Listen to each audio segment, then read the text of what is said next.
अस्सलाम वालेकुम students, first year आपके बायोलॉजी के चैप्टर नंबर 8 का लेक्चर नंबर 8 है।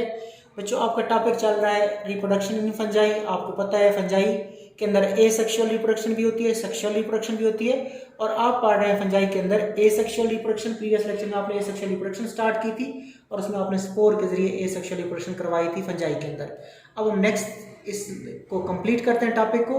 कोनिडिया के जरिए देखते हैं एसेक्सुअल रिप्रोडक्शन कैसे होती है, फिर फ्रेगमेंटेशन के जरिए एसेक्सुअल रिप्रोडक्शन कैसे होती है, और बर्थडे के जरिए एसेक्सुअल रिप्रोडक्शन कैसे होती है। तो सबसे पहले कोनिडिया। कोनिडिया का जो सिंगुलर है बच्चों वो है conidium. The singular of conidia is conidium. अब कोनिडिया क्या होते हैं? दे आर नॉन मोटाइल, ये भी हरकत नहीं कर सकते। These are asexual spores which are cut off at the end of modified hyphae called conidiophore। और जिन ब्रांचेस के ऊपर बनते हैं कोनिडिया, जिन ब्रांचेस के ऊपर बनते हैं उनका नाम कोनिडियोफोर होता है। And they are not present inside the sporangia. ये थैलियों में नहीं बनते, ये रिप्रोडक्टिव स्ट्रक्चर में नहीं बनते। यूजुअली इन चेन्स और इन क्लस्टर्स। मैं डायग्राम बच्चों इनकी बना के दिखाता हूँ आपको।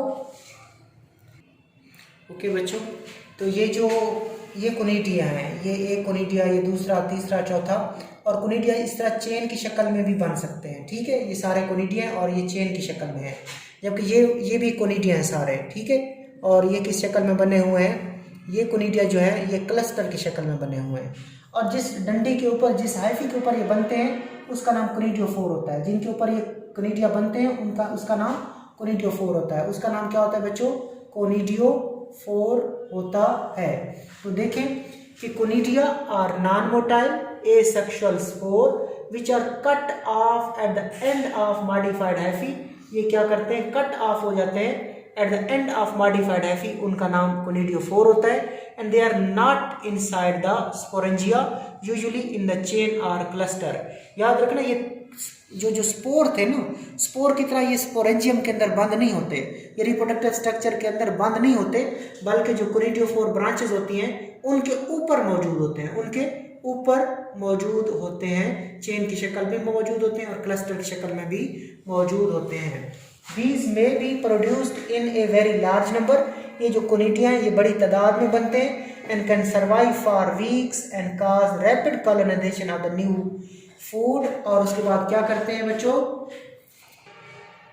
ये जो कोनिडिया होते हैं ये बड़ी तादाद में बनते हैं, और उसके बाद जो अनफेवरेबल हालात होते हैं उनको क्या करते हैं? ये उनको सर्वाइव कर जाते हैं। So they can survive for weeks, और वीक्स भी बहुत सारे हफ्ते तक ये सर्वाइव करते हैं। और जब भी खुराक मिलती है, तो खुराक जब मिल जाती है तो ये क्या शो करते हैं? अपनी रैपिड कॉलोनाइजेशन शो करते हैं, अपनी रैपिडली कॉलोनियाँ बनाते हैं, अपनी नस्ल को आगे बढ़ाते हैं।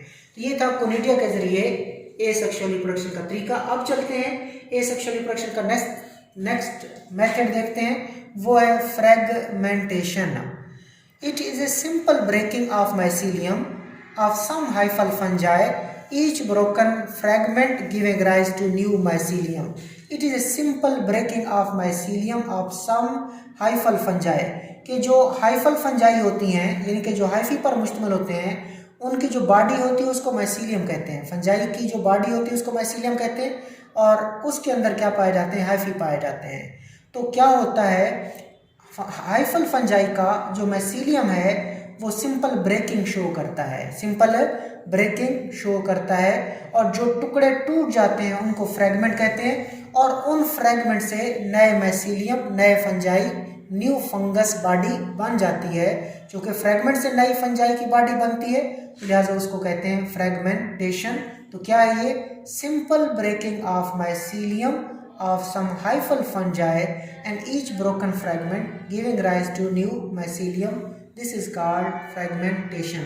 Now we come to the last one, that is budding। last method of asexual reproduction, budding।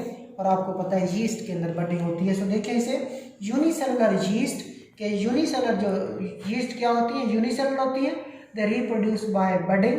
और बडिंग क्या है? पहली बात बडिंग का बताया कि बडिंग होती किस में है?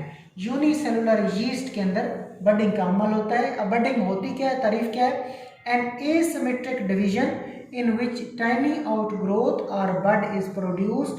के इसमें एसिमेट्रिक डिवीजन होती है जिसके अंदर टाइनी आउट ग्रोथ या बड बनता है, छोटा उभार बनता है, और उस उभार को बड कहते हैं। विच में सेपरेट एंड ग्रो, और वो बाद में अपने पेरेंट से अलग हो जाता है और अलग होके ग्रो कर सकता है। Or by simple relatively equal cell division, या फिर क्या होती है इसमें सादा रिलेटिवली इक्वल सेल डिवीजन हो सकती है। तो ये बच्चों आपने देखा बडिंग का तरीका। तो ये फंजाई के अंदर एसेक्सुअल रिप्रोडक्शन के तरीके ख़त्म हुए। नेक्स्ट लेक्चर में हम इंशाल्लाह फंजाई के अंदर सेक्सुअल रिप्रोडक्शन देखेंगे। अल्लाह हाफिज़।